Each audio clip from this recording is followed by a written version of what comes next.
Hi guys, welcome back to my YouTube channel. Emmanuel's back again with another video. It's been back-to-back videos. I'm just trying to build as many videos as possible for the time where I don't shoot, because sometimes it becomes very hard to shoot, and yeah, we get busy, we get to be living and stuff like that. So I wanted to make this video for quite some time because I've had these two cameras for about more or less for 4 months, for the XT1 and then about a year now, I believe, with the XT2, and they finally have Fuji X mounts, not native but Fuji X mount lenses on each one of them. I do use my XT1 as my X100, like my walkable camera. Bare the video capability, it's not very good on videos, because I don't really like taking this camera out a lot for just to walk about. I tried the XT5 and that camera is just built differently than the XT2. I'm not gonna lie. I'm definitely thinking about either getting an XT5 as my workhouse camera, as I was considering the XS20 at some point. So let's talk about the differences between the XT2 and the XT1, or the XT1 and the XT2. They are very much different. I think in terms of speed and in terms of usability, you would take the XT1. It can still hold up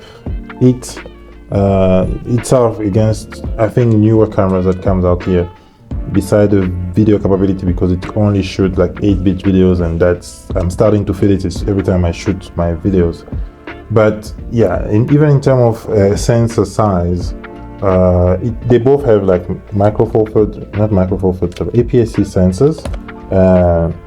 Those are tiny sensors, but this one is a 24 megapixel sensor, and Fuji, I think, now would go up to like the 26 on the XS20, and they have the 40 megapixel on the XT5 and all the other new cameras that are coming up. But 24 megapixel is pretty good enough. In terms of dials, they have pretty much all the same dials. Physically, actually, they have pretty much the same buttons and dial. They have the two dials, the front and the back one. But the XT1 doesn't have this joystick, or this I don't know, you call it joystick or anything like that. That's very important. This is 16 megapixel here on the XT1. It's a beautiful sensor though, that's very, very important. It's an X-Trans2 sensor, and the XT3 has an X-Trans3 sensor, which is like also much more better. In terms of speed and performance, the XT1 has a much more improved autofocus system, with faster acquisition and tracking, making it suited for action photography. But I wouldn't really use it for action as much, because it's still kind of slow compared to cameras nowadays. So the shutter speed of the XT2 goes up to 1/8,000 seconds, whereas on the XT1 the shutter speed only goes up to 1,000, 4,000 per second, which is most consumer cameras come with. So the LCD the LCD of the XT, this is something that's very important for photographers. So with the XT1, the LCD only can like tilt up like this and down, so you can shoot down like this, you can hold your camera like this or like this, see from below. But with the XT2, obviously it does the normal tilting of the camera. It also goes down like this, but it also goes on the side like this, which is what all the Fuji do now, especially all the XT series, besides the XT4, which is actually a camera I've been considering, and I've been looking for it, and it's so hard to get. And also one thing that dual car shooter have there, we have 2 camera slots on the XT2. You only have 1 camera slot on the XT1. I've never really felt that I needed 2 camera slots on any camera so far. I've done everything so far with any camera.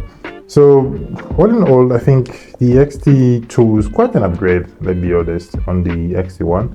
You have much better image quality, faster performance, better autofocus, and additional feature. So, but the XT1 just has that magic that Fuji has. I'm not even gonna lie, the XT1 is the one camera that, for the collectors, I've said that, and yeah. But I will dive a bit more on the XT2 on my very few next video, because this is also a camera that I think I haven't shown a lot of much love to. I use it a lot. I use it a lot more for my work and stuff than the XT1.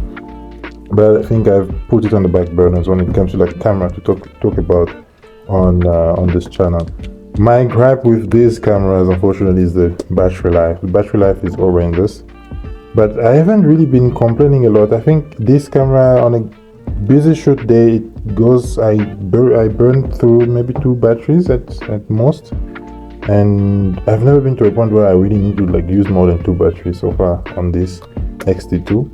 So it's true that compared to like the battery lives of the new cameras that we have now, especially the newer Fuji batteries, which can shoot up to like 2 hours 30 minutes, yeah, those batteries are awesome. I'm not gonna lie, those batteries you can use for pretty much a whole day, because we don't shoot all the time. It's not up and go. So the video capabilities, that's something also important to mention between these 2 cameras. This camera can shoot 4K, the XT1 only shoot up to 1080p. Even though it can shoot 4K, it only stopped at like 30 frames per second. That's pretty much unusable. Whereas you have like the newer camera that use it, the new can shoot up to 6K, open gates and all those stuff and all those shenanigans. F-Log 1, 8 bits is not the best, but it's not too bad if you expose correctly, and you know you can still pick up some colors in here. But we do have color banding and you lose a lot of colors and details. You can't really push the color too far. But Fuji cameras is solid, I'm not gonna lie. The build, especially, I think these are the only 2 last Fuji that have been made in Japan, and you can feel the build quality. I love the XT5 as well. I don't know if that one is built in Japan or anywhere else, but I think they've gone back to this type of very solid build, because when you hold an XT5, it really feels really good in your hands. Yeah, I think that's pretty much it for this video. I don't know which one of the camera would you guys prefer to have, but I'm very happy with these 2 cameras. I think I won't sell them. I'm going to sell my Canon 800D and replace it with a Fuji XS20, because I think that will be more than enough for all the video work that I do, and even for YouTube, because of the flip-out screen.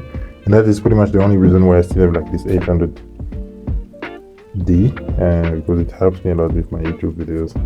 I'll see you guys in the next video, and peace out.